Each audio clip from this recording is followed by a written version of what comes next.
Ang kwento natin ngayon ay nangyari sa liblib na lugar ng Purok 1, Barangay Papua, sa Catbalogan City, Samar, noong nakaraang taon. Isang pangyayari na gumulat sa mga residente sa lugar nang matagpuan ang wala ng buhay na katawan na mag-iina, tadtad ng saksak at kapwa laslas ang leeg ng mga biktima. Isa sa mga naging palaisipan sa mga investigador ay ang pagkakakilanlan ng salarin. At ano ang nagtulak dito para paslangin ang mga biktima, kabilang na ang walang kamuang-muang na mga musmos na sila Edison Candice, 5 buwan at 3 taong gulang na si Andrea. Bago ko po ipagpatuloy ang ating kwento, sa mga bago po sa channel ko at nais sa mga ganitong klase ng kwento ng krimen na nangyayari sa loob at labas ng ating bansa ay maaari pong pakipindot ang ating subscribe button at notification bell para ma-notify kayo pag may mga bago tayong upload na videos. August 30, 2023, bago sumapit ang alas 7 ng gabi, ay nakatanggap ng report ang tanggapan ng kapulisan sa Catbalogan City, Samar. Tungkol sa wala ng buhay na katawan mag-iina na natagpuan sa kanilang tinitirhan sa Purok 1, Barangay Papua sa parehong bayan. Kasama ang team ng Soko at ilang kapulisan ay agad silang nagtungo sa lugar. Dito nga ay dinatnan nila ang mga nagkakagulong tao na nakikiusyoso sa pangyayari.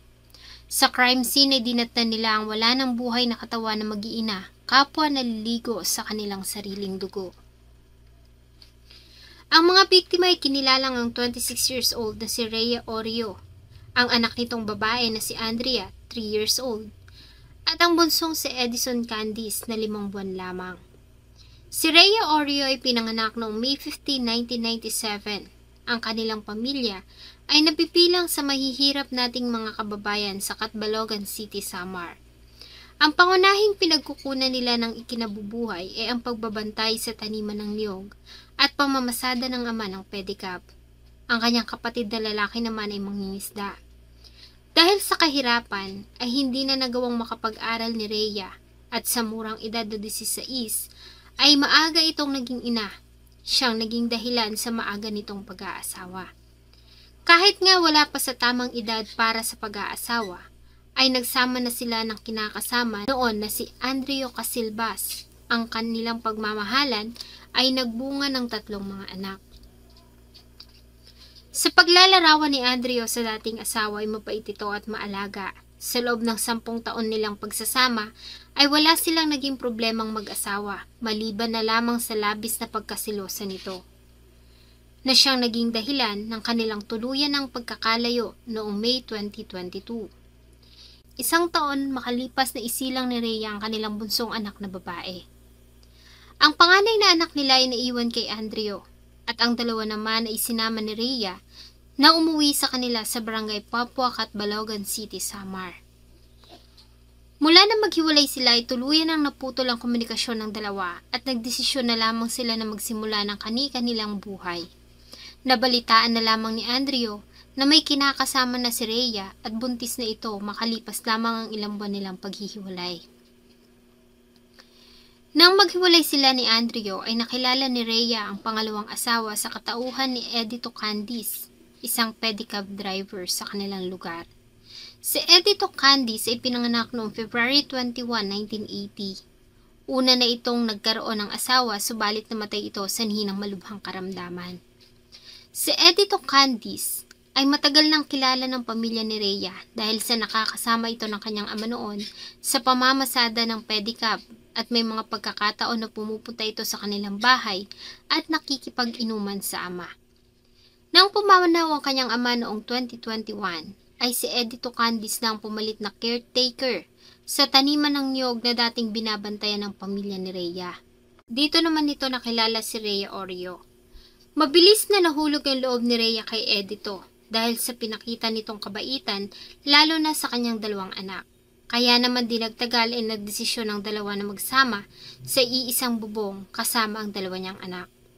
Sila ay nanirahan sa Purok 1, Barangay Papua. Nanirahan sila sa taniman ng niyog na dati nang binabantayan ng kanyang ama.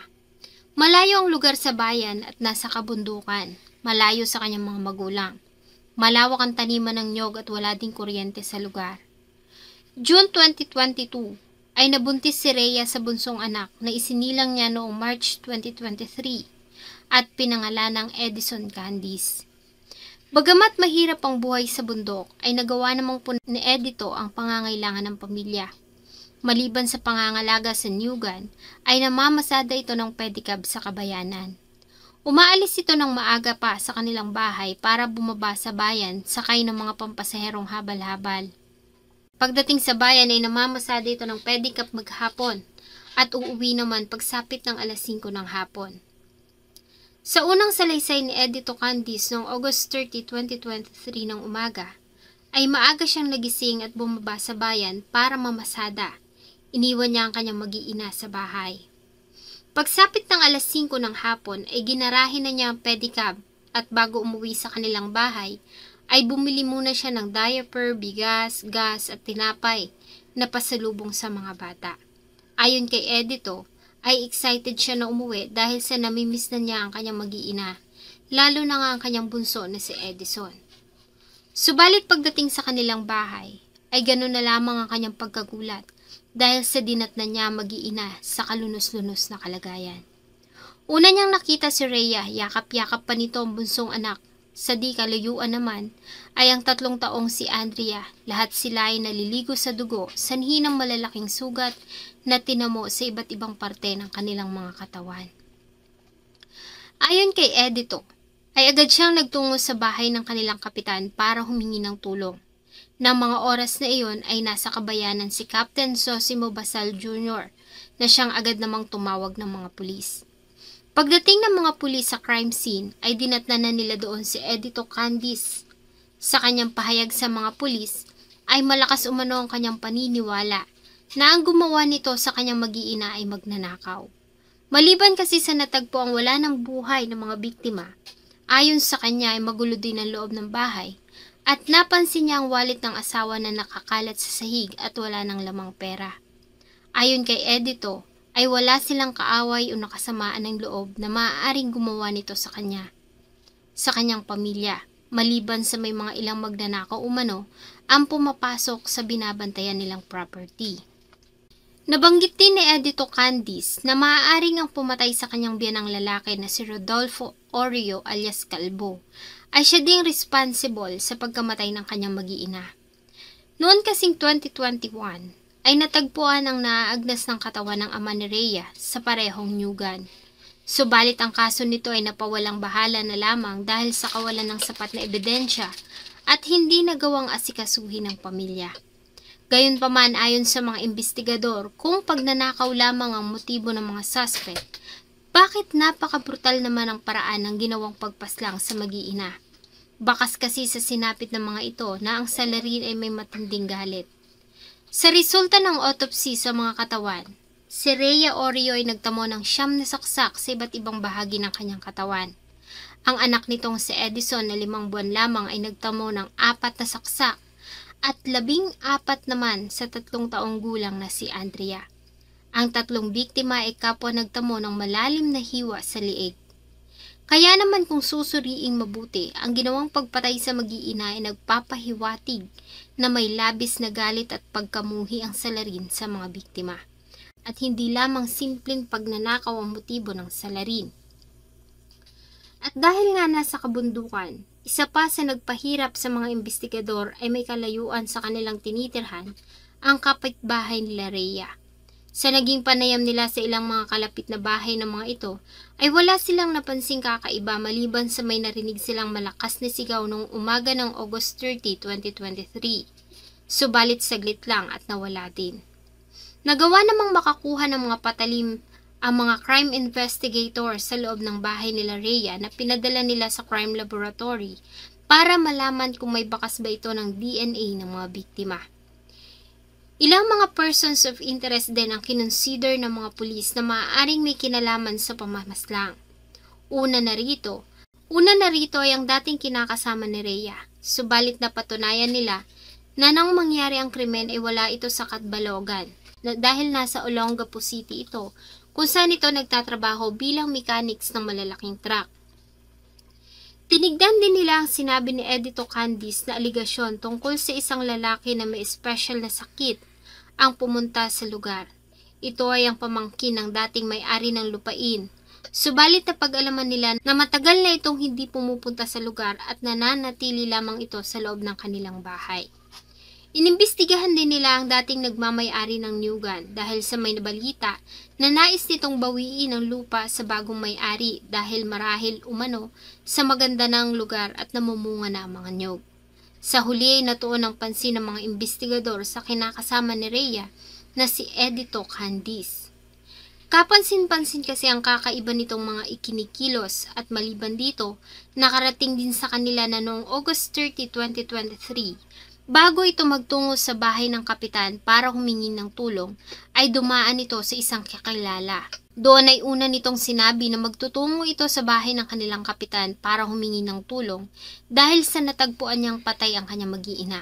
Sa bahay ng kakilala, iniwan niya mga dala niyang diaper, tinapay, bigas at gas at isang itak, bagay na hindi niya sinabi sa mga investigador. Ang nasabing itak ay napasa kamay lamang ng mga investigador kinabukasan pa August 31, matapos na isurrender ito sa kanila ni Chairman Sosimo Basal Jr. Ang nasabing itak ay iniwan umano ni Edito sa bahay ng kakilala noong araw na mangyari ang krimen. Ang nasabing itak ay tumutugma sa mga sugat na tinamo ng mga biktima. At dahil nga sa hindi matanggap ng pamilya ang sinapit ng anak at mga apo, ay lumapit ang ina at kapatid ni Rhea sa Raffy Tulfo in action. Nais kasi nila na mabigyan ng hustisya ang nangyari at hindi ito matulad sa sinapit ng haligi ng kanilang tahanan noong 2021. Sa ginawang panayam ni Senator Raffy Tulfo sa kinakasama ni Rhea na si Edito, ay tila naman nadulas ito sa kanyang mga salita. Dahil bagamat hindi pa ito itinuturing na person of interest sa kaso ng pagkamatay ng kanyang mag-iina, ay sinabi nito na siya umano ang naiipit sa mga nangyayari at alam niya na isa siya sa mga pinagdududahan. Kasi akong naipit dito, sir. Pero hindi ako susuko kasi malinis ang puso ko, malinis ang kamay ko, malinis ang konsensya ko na hindi ako mamamatay ng tao. Yes, sir, natural. First of interest ako kasi ang pamilya ko yan, sir. Alam ko yan. Personal of interest talagang katulad ko. Dito ay hinamon nito ni Senator Raffy Tulfo na sumailalim sa lie detector test na ifa-facilitate ang programa. Pumayag naman si Edito Candice sa hamon ng senador. Ayon sa pamilya at kapatid ni Rhea ay malakas din ang kanilang kutob na may kinalaman si Edito sa nangyari sa mag-iina. Ayon sa kapatid ni Rhea ay hindi maganda ang relasyon ni Edito sa kanilang pamilya. Kaya naman hindi sila nagtutungo sa bahay ng kapatid at nagulat na lamang sila na mabalitaan ang sinapit ng mga ito. Sa isinagawang lie detector test, sa lumabas na resulta ay hindi nagsasabi ng totoo si Edito Candice. Bagamat hindi tinatanggap na ebidensya sa hukuman ng lie detector test, ay malaki ang naitulong nito para malutas ang kaso. Bagamat alam na nila ang resulta ng test, ay hindi nila ito ipinaalam kay Edito Candice. Sa halip ay nagsagawa ang mga pulis ng reenactment sa lugar ng mga pangyayari. Kasama ang ilang mga investigador, saksi at mga barangay officials ay muli nilang binalikan ang mga pangyayari. Naging cooperative naman si Edito Candice at pinakita niya sa kanila ang lahat ng kanyang ikinilos noong August 30, 2023. Mula sa pag-uwi niya sa bahay, pagkadiskubre sa mga biktima, at pagtawag niya ng tulong. Sa ginawang reenactment, ay maraming napuna ang mga pulis at mga saksi na hindi tumugma sa mga pangyayari noong August 30, 2023. Isang halimbawa ay ang ginawa nitong pagpasok mula sa likurang bahagi ng bahay. Gayong ayon sa kanyang unang pahayag ay una niyang nakita ang wala ng buhay niyang mag-ina na nasa harapan ng bahay bago pa man siya makapasok sa loob. Katakataka din na sa reenactment ay sinabi niya na humagulgol siya ng iyak nang makita ang mag-iina.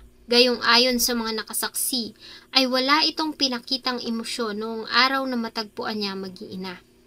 Sa reenactment ay tumatakbo siya para tumawag ng tulong, subalit sa aktwal na pangyayari ayon sa mga nakasaksi ay normal lamang ito na naglalakad. Makalipas pa ang ilang araw, bagamat wala pang sapat na ebidensya na magdidiin kay Edito Candice, ay nagulat ang lahat dahil kusang loob itong sumuko at umamin sa kanyang ginawang pagpatay sa mag-iina. Ayon kay Edito, ay hindi na kaya ng kanyang konsensya, kaya naman ay kusang loob na siyang sumuko. Sa kanyang pagsuko sa harap ng media, ay sinalaysay ni Edito Candice ang buong pangyayari. Ayon sa kanya, ay 6 na araw bago ang krimen noong August 24, 2023, ay nagkaroon sila ng pagtatalong mag-asawa. Pag-uwi niya galing sa pamamasada, ay napansin niya na wala sa bahay ang lalaking anak ni Rhea. Sinabi sa kanya nito na sinundo ng ina ng dating kinakasama dahil sa may activity ito na pupuntahan sa eskwelahan. Dito na nagalit si Edito, hindi kasi ito naniniwala na ang lola ng bata ang sumundo sa kanya, kundi ang ama nito. Pinaratangan niya ang asawa na may komunikasyon pa sa dating kinakasama. Mula ng araw na iyon ay hindi na nagkaayos ang dalawa at patuloy ang kanilang naging pagtatalo. Sa bawat araw na dumadaan ayon kay Edito ay nabuo sa kanyang isip ang karumaldumal na plano. Hanggang sa tuluyan niya na nga itong gawin noong August 30, 2023 ng umaga. Ayon kay Edito Candice ay nagkaroon silang muli ng pagtatalo hanggang sa mandilim ang kanyang paningin at kinuha niya ang itak na siyang ginamit niya sa pagpatay sa kanyang mag-iina. Pagkatapos ang ginawang pagpatay sa mag-iina ay pumunta siya sa sapa malapit sa kanilang bahay kung saan siya naligo. Umuwi siya ng bahay para magbihis at ginulong mga gamit sa loob para magmukhang ninakawan bago siya tuluyang bumaba sa bayan para mamasada ng pedicab. Bago umuwi ay bumili pa siya ng diaper, bigas, gas at tinapay na pasalubong sa kanyang mga anak bago siya umuwi. Sa kanyang pag-amin sa pagpatay sa mag-iina, ay may karagdagang mga revelasyon pa si Edito na gumuluntang sa marami. Inamin din kasi nito sa harap ng media na siya rin ang responsible sa pagkamatay ng ama ni Rhea na si Rodolfo Orio alias Calvo noong 2021. Sa pahayag ni Edito Candice, ay nagiinuman sila ng tatay ni Rhea sa Nyuga noong gabi ng March 2021. Habang nagiinom ay nakarinig sila ng malakas na lagabog na tila ba may nalaglag na nyog sa isang bahagi ng property. Nagdesisyon ang dalawa na puntahan ang area kung saan nanggagaling ang tunog. Sa pahayag ni Edito Candice ay nagiinuman sila ng tatay ni Rhea sa Nyuga noong gabi ng March 2021. Habang nagiinom ay nakarinig sila ng malakas na lagabog na tila ba may nalaglag na nyog sa isang bahagi ng property. Nagdesisyon ang dalawa na puntahan ang area kung saan nanggaling ang tunog, sa pag-aakala na may makikitang tao doon. Dala ang mga itak kahit nga madilim ay pumunta sila sa lugar. Subalit wala silang dinat ng tao. Ayon kay Edito, habang naglalakad pabalik ay nasa unahan niya si Rodolfo Orio. At habang naglalakad ito ay bumubulong ito na papatayin niya ang kahit na sinong mahuli niyang nagnanakaw. Nang mga sandaling yon, ang pagkakaintindi ni Edito Candice ay siya ang tinutukoy nito. Kaya naman ay inundayan niya ito ng taga at saksak hanggang sa tuluyan na itong mawalan ng buhay. Ang katawan ng ama ni Rhea ay natagpuan makalipas pa ang 3 araw na nasa advanced decomposition na. Maliban sa kawalan ng sapat na ebidensya, ay hindi nagawang asikasuhin ng pamilya ang kaso. Kaya naman lumipas ang 3 taon na walang nakuhang hustisya ang pamilya.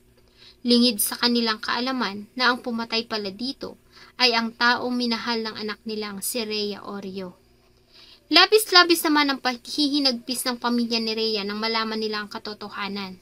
Sino ba naman kasi ang mag-aakala na ang taong pumatay sa kanilang mga mahal sa buhay ay nasa paligid lamang nila? Ilang beses ding nagbigay si Edito Candice ng kanyang saloobin tungkol sa pagkamatay ng kanyang mag-iina at nanawagan pa na sumuko na ang salarin, gayong ang kanya palang tinutukoy ay ang kanyang sarili. Lumutang ka na kasi hahanap at hanap rin ng otoridad. Si Edito Candice ay tuluyan ng sinampahan ng kasong parricide dahil sa ginawa niyang pagpatay sa 5 buwan niyang anak na si Edison. At double murder naman dahil sa pagpatay niya sa mag-inang Rhea Orio at Andrea. Sa panayam ng media sa anak na lalaki ni Rhea Orio ay sinabi nito na malimit niyang makita na nag-aaway si Edito at ang kanyang ina. May mga pagkakataon umano na tinatakot ni Edito si Rhea ng kutsilyo at itak. Malimit din itong sakta ng kanyang ina, taliwas sa sinabi ni Edito na hindi sila nagkakaroon ng pagtatalong mag-asawa. At iyon lamang ang unang beses na nagkaroon sila ng di pagkakaunawaan.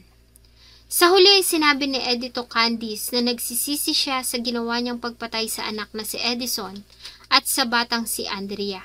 Subalit ayon sa kanya ay hindi siya nagsisisi sa ginawa niyang pagpatay sa kinakasamang si Rhea Oreo at pinanindigan niyang nagtaksil ito sa kanya kaya niya ito nagawang patayin. Sa ginawang investigasyon ng mga pulis ay kinumpirma nila sa media na totoong ang lola ng bata ang sumundo sa anak ni Rhea at hindi si Andrea Casilbas na noon ay nagtatrabaho sa Olongapo City. Isasama din sana nito ang apo na si Andrea subalit nagdalawang isip siya dahil sa bata pa ito at nag-aalala siya na baka umiyak ito at hanapin ang ina. Malayo pa naman ang lugar sa kanilang tinitirahan kaya naman iniwan niya ito at tanging ang apong lalaki lamang ang kanyang dinala. Lingid sa kanyang kaalaman ang mangyayari sa apong babae. Sa huli nang tanungin kung ano ang mamimiss niya sa kanyang mag-iina, sinabi ni Edito Candice na mamimiss niya ang mga lambingan nilang mag-asawa lalo na bago matulog sa gabi at bago siya umalis para mamasada sa umaga. Sadyang napakasakit na naging kamatayan ng mag-iina lalo na nga ang dalawang batang sila Edison at Andrea. Sana po ay nagustuhan nyo ang isa na namang kwento na akin pong ibinahagi. Marami pong salamat sa inyong patuloy na pagtangkilik sa akin pong mga videos. Huwag nyo pong kalimutang mag-iwan ng inyong saloobin at suggestion sa atin pong comment section. Thank you so much po and see you in my next video.